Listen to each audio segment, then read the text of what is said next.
क्या आप परिचित हैं उस महान पक्षीराज गरुड़ से? वे गरुड़ जिन्हें महापराक्रमी की संज्ञा प्राप्त है तथा जो समस्त जीव जगत के लिए अवध्य और अजय माने जाते हैं। गरुड़ मात्र एक साधारण पक्षी नहीं, एक पौराणिक देवतुल्य आकाशचारी है। वे स्वयं भगवान विष्णु के दिव्य वाहन हैं, जिनकी गति अग्नि से भी अधिक तेज है।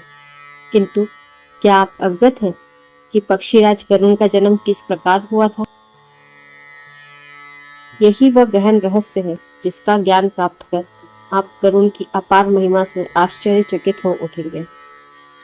प्रजापति कश्यप पुत्र की कामना से एक यज्ञ कर रहे थे। उस यज्ञ को सफल बनाने के लिए कई ऋषि मुनि, देवताओं, गंधर्वों ने उनका सहयोग किया। महर्षि कश्यप ने भगवान इंद्र और अन्य ऋषियों को हवन के लिए समिधा लाने का कार्य सौंपा।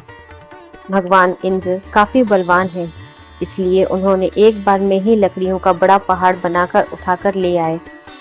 रास्ते में उन्होंने देखा कि कई ऋषि जो शारीरिक रूप से कमजोर थे, छोटी छोटी सी लकड़ी लेकर आ रहे हैं।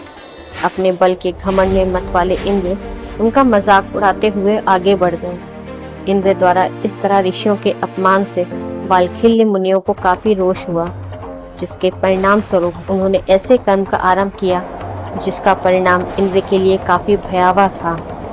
वाल्खिल्य ऋषि ने मन ही मन में कामना रख संयम पूर्वक उत्तम व्रत का पालन कर संकल्प किया, संपूर्ण देवताओं के लिए कोई दूसरा ही इंद्र उत्पन्न हो, जो वर्तमान देवराज के लिए भयदायक, इच्छा अनुसार पराक्रम करने वाला तथा अपनी रुचि के अनुसार चलने की शक्ति रखने वाला हो।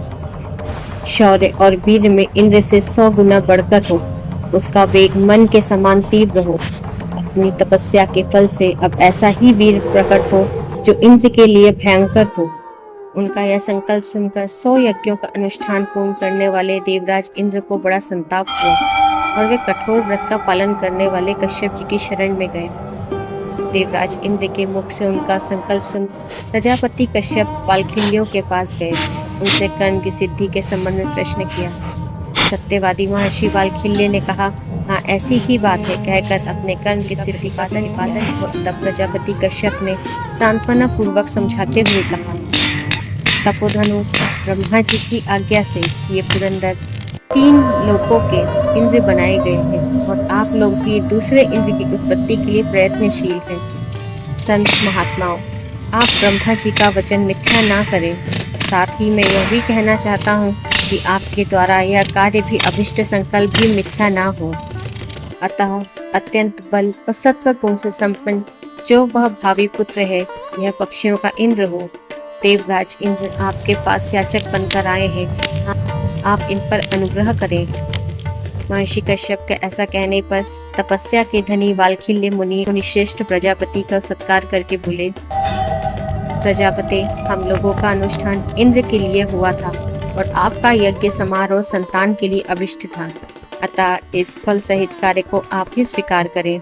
इस प्रकार वचन सुन ऋषि कश्यप दक्ष कन्या विंता से बोले, देवी, तुम्हारा यह अभिष्ट समारंभ अवश्य सफल होगा। तुम ऐसे 2 पुत्रों को जन्म दोगी जो बड़े वीर और तीनों लोक पर शासन करने की शक्ति रखने वाले होंगे। वाल्खिल्यों की तपस्या तथा मेरे संकल्प से तुम्हें 2 परम सौभाग्यशाली पुत्र प्राप्त होंगे, जिनकी तीनों लोकों में पूजा होगी। इतना कहकर भगवान कश्यप ने पुनः विंता से कहा, देवी, यह गर्भ महान अभ्युदयकारी होगा, अतः इसे सावधानी से धारण करो।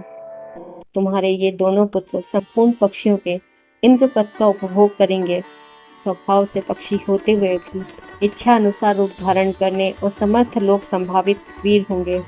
विंता से ऐसा कहकर प्रसन्न हुए प्रजापति ने इंद्र से कहा, ये दोनों महारथी पराक्रमी भ्राता तुम्हारे सहायक होंगे, तुम्हें इनसे कोई हानि नहीं होगी।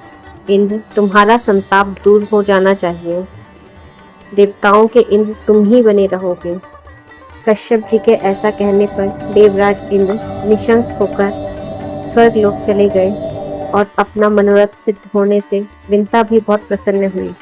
उसने 2 पुत्रों को जन्म दिया, अरुण और गरुण। जिनके अंग कुछ अधूरे रह गए थे, वे अरुण कहलाए। वे ही सूर्यदेव के साथी बनकर उनके आगे आगे चलते हैं और उनके दूसरे पुत्र गरुण का पक्षियों के इंद्र पर अभिषेक किया गया। गरुण महज एक दिव्य पक्षी नहीं, वे स्वतंत्रता, अपार शक्ति और अटूट भक्ति के जीवंत प्रतीक हैं। अगर गरुण की यह पावन कथा आपके हृदय को छू गई है तो वीडियो को लाइक करें, इसे अपने प्रियजनों के साथ शेयर करें और कमेंट में लिखें ओम नमो विष्णवे गरुण वाहनाय नमः। और यदि आपको ऐसी और अद्भुत पौराणिक कथाएं सुननी है तो चैनल को सब्सक्राइब करें, बेल आइकॉन ऑन करके नोटिफिकेशन पाएं। हम साथ मिलकर इस आध्यात्मिक यात्रा को और आगे बढ़ाएंगे, क्योंकि ये कथाएं सिर्फ कहानियां नहीं, ये हमारे अमूल्य आध्यात्मिक धरोहर हैं। देखने के लिए धन्यवाद। जय श्री हरि।